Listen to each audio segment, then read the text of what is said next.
Türkmenistan'ın içindeki en elitli mebellerin biri olan Elita mebela 15 yıl dolya.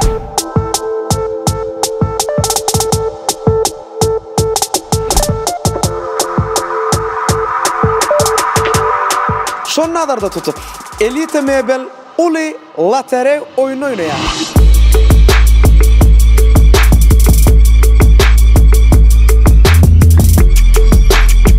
Belli bir miktarda haridalana yürüte petek verilýär. Peteklerin ähli sowgatly. Sowgatlar stiral maşinka, televizor, haladilik, kondisioner, iPhone 10 we şoňa meňdeşler. Esas sowgadam Toyota Corolla 2020 paket akça.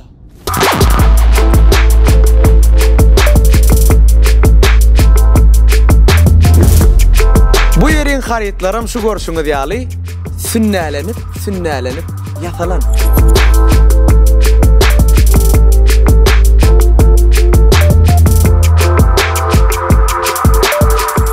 Salgıtı Abiznoy koçan uğrunaki Avraylı mebel binası 3 katam mebel.